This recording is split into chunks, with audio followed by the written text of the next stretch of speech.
Yo, what's up guys, my name is Mr. Freeze2244 and today we'll be reviewing Assassin's Creed Shadows. After playing through the full game, I've got a lot to say about it, about the visuals, the gameplay, the systems, and everything in between. So, let's get into it.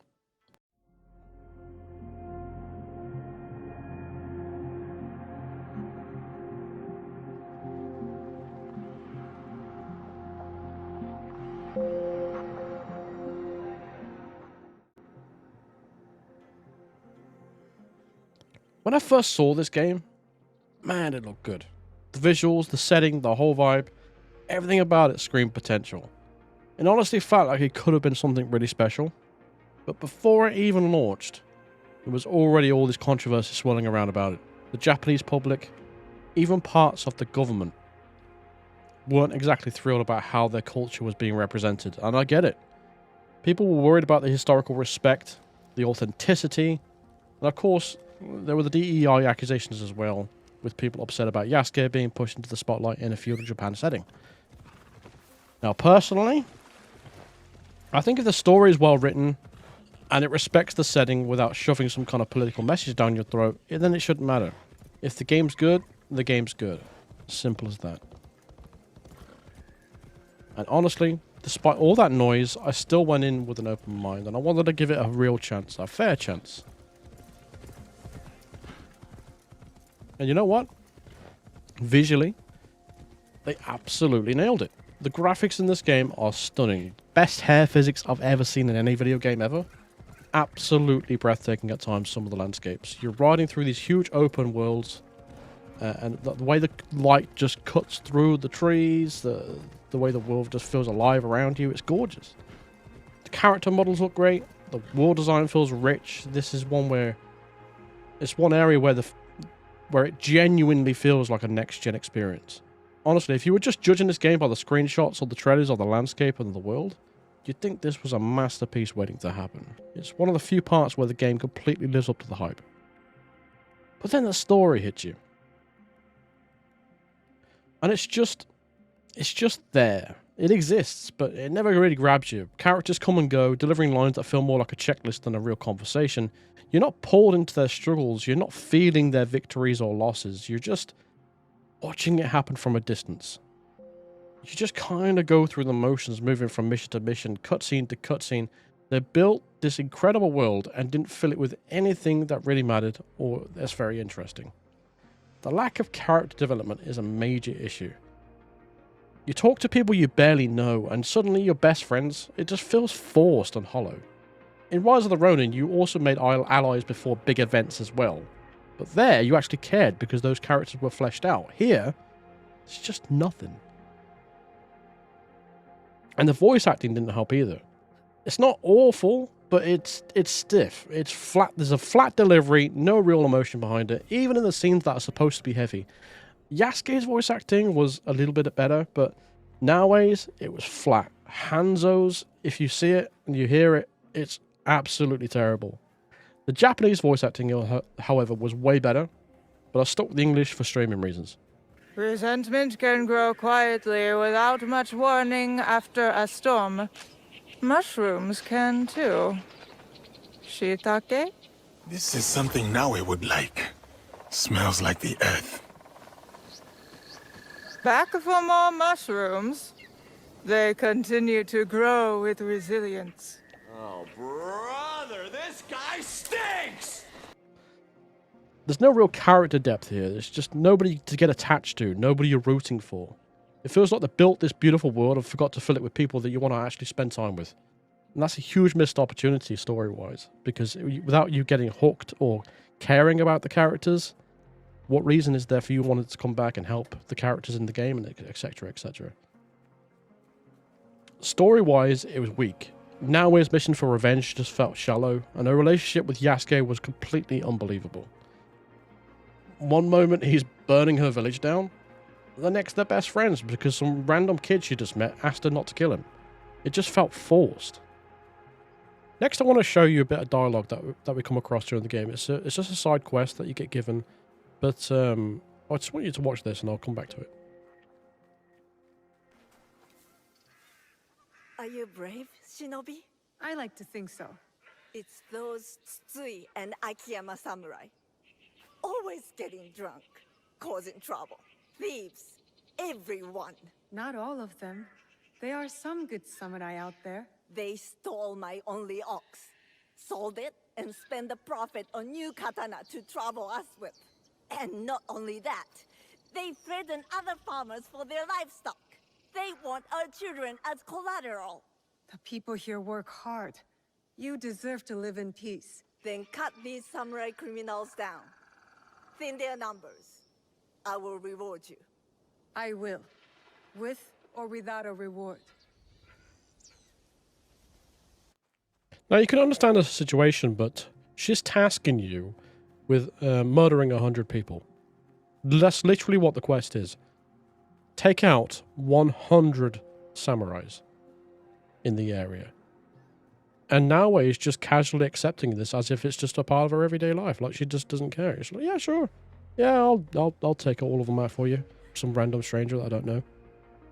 Anyway, it just comes back to the fact that you're approaching these quests, these side quests, and it's just, honestly, it's just filler. Take out 100 people just because some drunk samurai has stolen her ox. And I mean, I understand that everything else she said about the children and all that kind of stuff, but she's just tasked a random stranger to take out 100 people, and now he's just casually, completely fine with it, just because they want to give you something else to do in the game as well. More bloat. More of your time wasted. And you barely get anything out of it. I think you only get XP.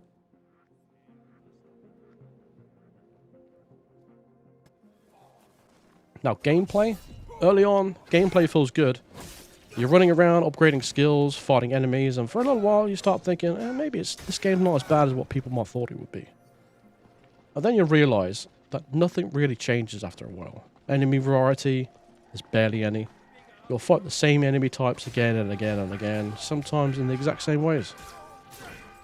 Mission structure, copy, paste, repeat. Go here, kill this, collect that, move on. And the castles, man, the castles and the forts should have been the best parts of the game.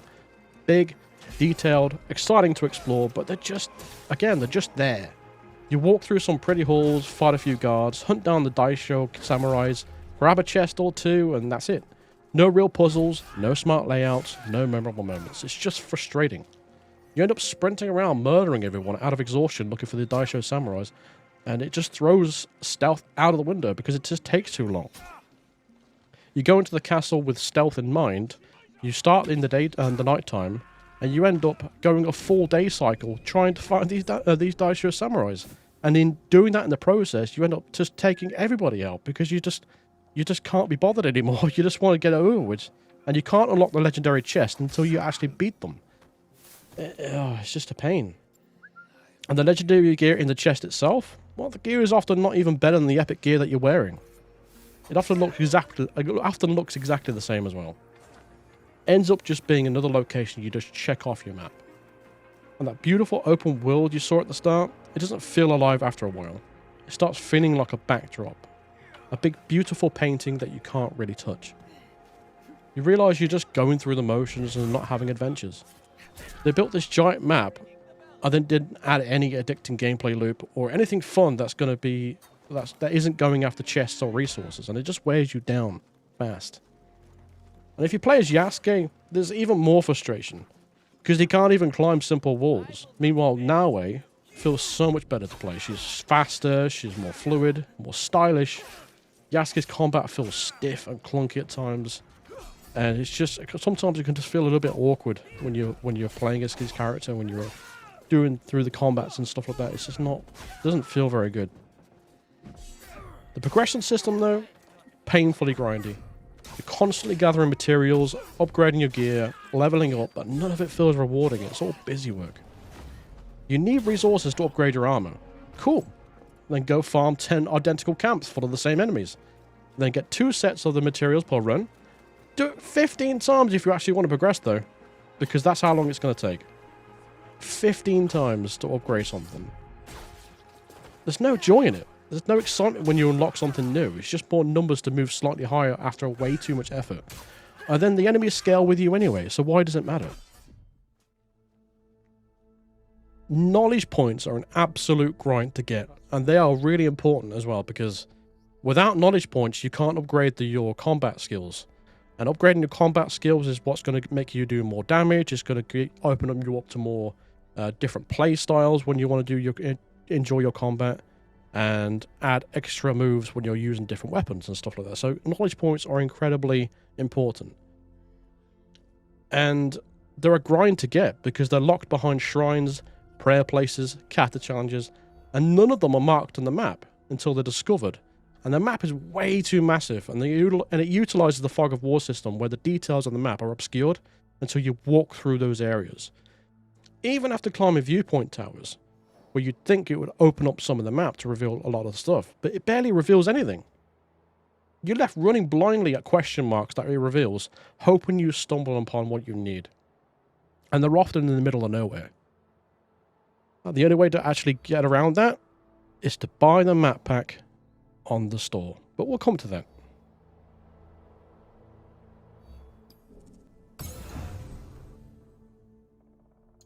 Now, the scout system, I thought it was quite pointless. You get a certain amount of scouts, and you need to basically recruit people to increase that number. Now, you need scouts to steal big resource piles from forts and castles, and some piles require a higher amount of scouts. Now, you can upgrade these by using resources. So you need scouts to steal resources, but you need resources to upgrade your scouts.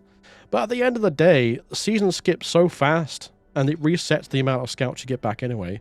And if you desperately need them, you can just buy your scouts back anyway. So it really doesn't matter that much. But overall, I just think it was kind of like a pointless system. But to upgrade the scouts, you need resources. And to steal larger amounts of resources, you need scouts. You started to see a problem here? Now, the league mechanic, again, I think that's another pointless thing. I built a dojo, trained recruits.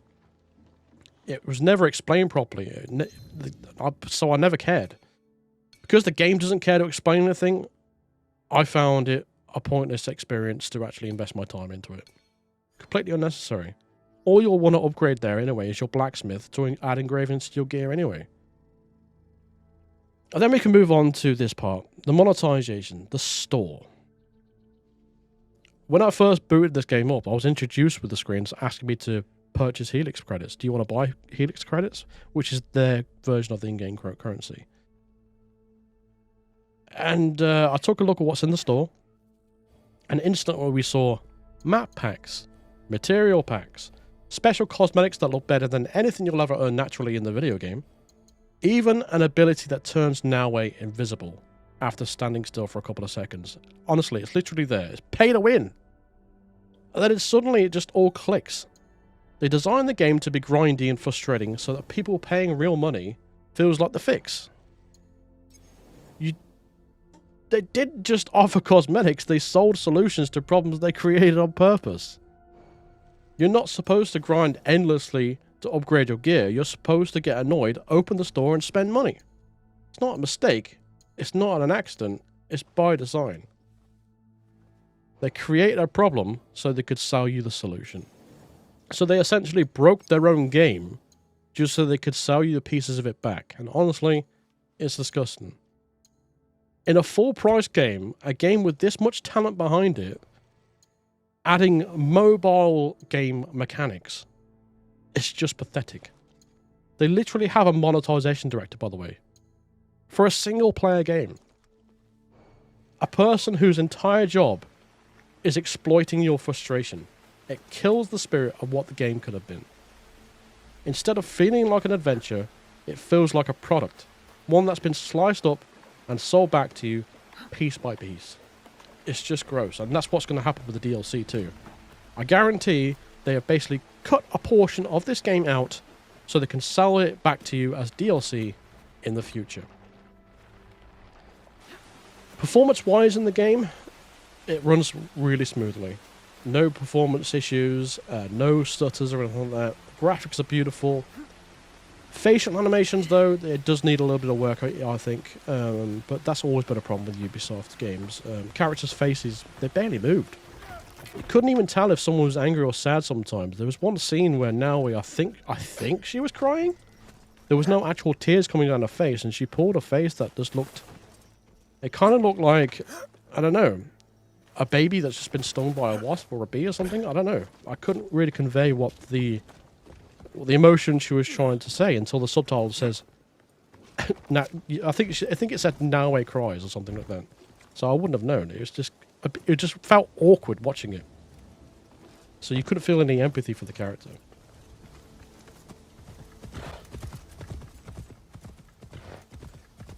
But final thoughts. At the end of the day, this game had everything going for it. A gorgeous world, a fascinating historical setting, a unique opportunity to tell a powerful story. Even with the controversy before launch, even with the backlash and the arguments, if they had just focused on making a great game, none of that would have mattered. People would have fallen in love with the experience regardless. But instead, they gave us a beautiful but hollow world. A shallow story, a grindy, bloated gameplay loop, and the most shameless cash grab I've seen in years. After seeing the success of Ghost of Tsushima, they couldn't resist trying to grab a slice of that pie, could they? It's frustrating because you can see the brilliance right under the surface. It's there. It's just got buried under the greed and the laziness. You can see the potential in the visuals, the world design, the music. There's a great game buried somewhere under all that grind and the greed. But it's buried too deep, and most players aren't going to have the patience or the stomach to dig it out. And honestly, they shouldn't have to. It didn't have to be this way, and that's what makes it so frustrating. It hurts more than it's just been bad. If it was just bad from the start, it would have hurt a lot less, to be honest. This could have been something special. Instead, it's just another missed opportunity. Overall, I'd probably give it a 5 or a 6 out of 10. I can't give it any more than that. It's an average game. I mean, it's fine. It's not bad. But it just could have been so much better. What a shame. At the end of the day, Assassin's Creed Shadows isn't the worst game out there, but when you see how great it could have been, it's hard not to feel disappointed. Anyway, thanks for hanging out with me for this review. I don't do video reviews like this, so this is new territory for me, but I hope you liked it anyway. And if you did, if you enjoyed it, make sure you drop a like, subscribe, comment in the comments and that, and let me know your thoughts down below, what you thought of this game if you've played it yourself. And yeah, thank you very much for watching. I'll see you in the next one. Cheers.